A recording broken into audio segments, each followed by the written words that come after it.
It was a rainy morning in the quiet town of Brooksville when 20-year-old Ayan first saw her, Elena. She was sitting alone in the library, a soft white sweater draped over her like clouds hugging the sky. Her fingers were tracing the edges of a worn-out poetry book. Ayan wasn't a romantic, at least not until that moment. But there was something about her stillness, her softness, that stirred something inside him he didn't know he had. He kept visiting the library for days, pretending to study, always choosing the table across from hers. For a week, they didn't speak. It was just fleeting eye contact, an occasional smile, and silence wrapped in the scent of old books and rain-soaked afternoons. One afternoon, as she reached for a book on the top shelf, it slipped. Ayan caught it mid-air. "Careful," he smiled, handing it back to her. "This book almost committed a crime." She laughed. It was the kind of laugh that made everything around her look like a romantic film in slow motion. "Thank you," she said, tucking her hair behind her ear. "I guess it likes dramatic entries."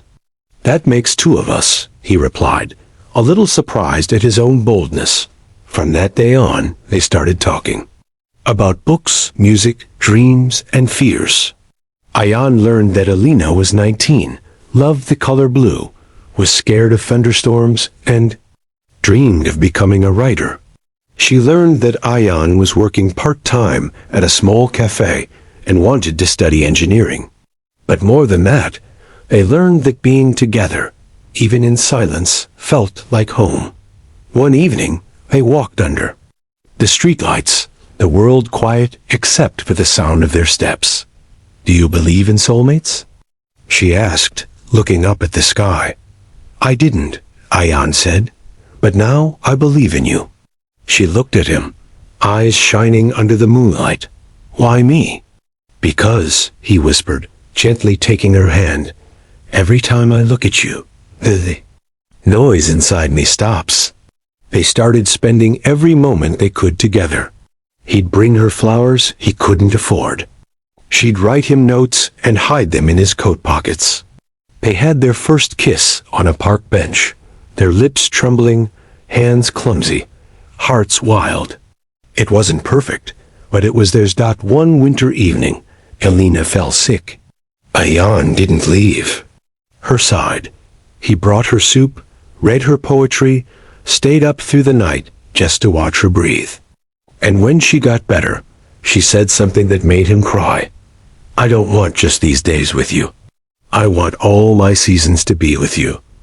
Their love wasn't always easy. There were fights, fears, doubts, and dreams pulling them in different directions. But every time they were apart, the world felt incomplete. They always found their way back. One day, years later, Ayan took Elena back to that same library. He handed her a poetry book. Inside was a ring. "From strangers across a table to this moment, will you write the rest of our story with me?" Tears slipped from her eyes as she nodded. "I already started." Their love story wasn't just about stolen glances and late nights. It was about finding magic in the ordinary, about choosing each other every day, and about believing in forever even when life got hard.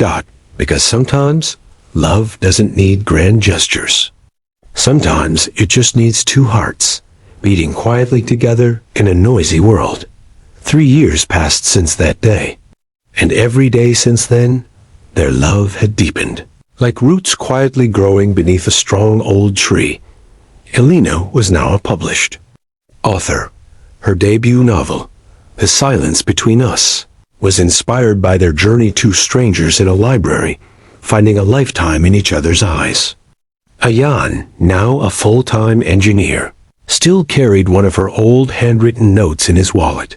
"You are the quiet my heart always needed." They lived in a tiny apartment on the edge of town, filled with books, warm lights, and music that played softly from an old record player. It wasn't fancy, but it was theirs. Every evening, Ayan would come home, tired and dusty from work, and Elena would greet him at the door with a smile that still made his heart race. He'd kiss her forehead and say, "How's my author today?" And she'd whisper, "Still writing love stories that sound a lot like us?" But life wasn't always a fairy tale. One autumn afternoon, Alina got a call that shattered her calm. Her father had suffered a stroke. They rushed to the city. Days turned into weeks in the hospital. Alina barely slept. Aeon held her every night as she cried silently into his chest. He never left her side, even when he had to take Zoom calls. For work from hospital waiting rooms. "Why do you stay?" She whispered one night, her voice trembling. He cupped her face and said, "Because when I promised forever, I meant it even on the hard days." Alina's father slowly recovered, and they brought him home. Ayan helped fix the housemaid. Her father laughed, and even learned how to cook his favorite meals. Watching Ayan with her family made Alina fall in love all over again. A few months later, on Alina's birthday, Ayan planned something simple but heartfelt. He brought her back to the same park where they'd had their first kiss. This time, fairy lights hung from the trees, soft music played in the background, and their closest friends and family stood quietly nearby. He took her hand and said, "We've written chapters of love, pages of pain, and paragraphs of laughter. But I want to spend the rest of my life writing one single sentence. I love you again and again, in every way I can." He got down on one knee, opened a small velvet box, and asked, "Will you marry me, Alina?" Tears ran down her cheeks as she whispered, "1,000 times yes." Their wedding was simple, held in the same library where it all began. Alina walked down the aisle between rows of bookshelves, wearing a white dress with lace sleeves and a smile that lit up the room. Ayan stood waiting, teary-eyed, in a suit that still had her note in the pocket. They danced under string lights, barefoot, while the rain tapped gently on the windows. And later, curled up in bed, she looked at him and whispered, "You still make the noise in my head disappear." He smiled and replied, "That's because you are the peace I was always searching for." Years passed. They grew older, laughed louder, cried harder, and loved deeper. They built a life that wasn't perfect, but it was honest.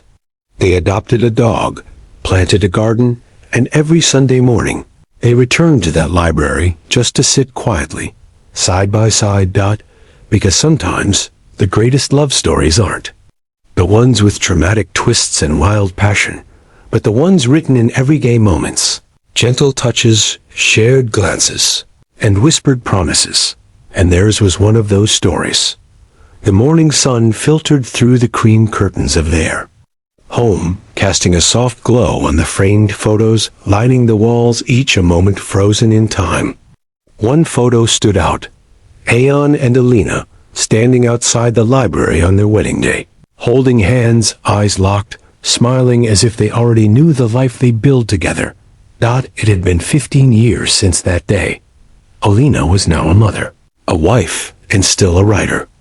Her books had touched thousands, but her greatest story lived in the laughter echoing through their home. The laughter of their two children. Aaron and Noor.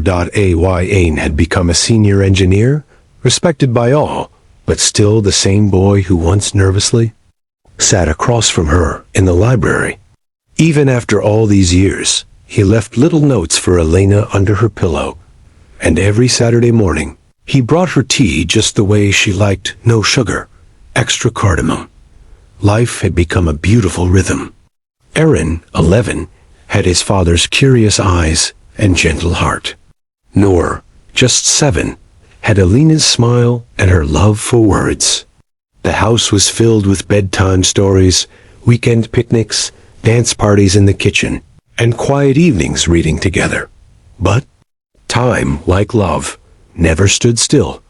One winter, Alina fell ill. At first, it was just fatigue. Then came the tests, the hospital visits, the silence. Ayan sat by her side when the doctor spoke those words neither of them wanted to hear. A rare illness, progressive, incurable. Alina was quiet on the way home. Ayan reached out and held her hand. "I'm scared," she said, her voice fragile.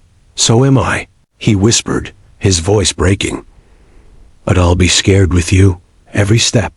You won't walk a single day alone." And she did, and single quotes T, as the months passed and her strength began to fade. Ayan became her arms when she was too tired to lift her own. Their children, too young to fully understand, sat by her side every night, reading stories she once read to them. One evening, as the sun dipped behind the horizon, casting golden light across their backyard, Ayan pushed her wheelchair onto the grass. They watched their children chase bubbles, their laughter filling the air.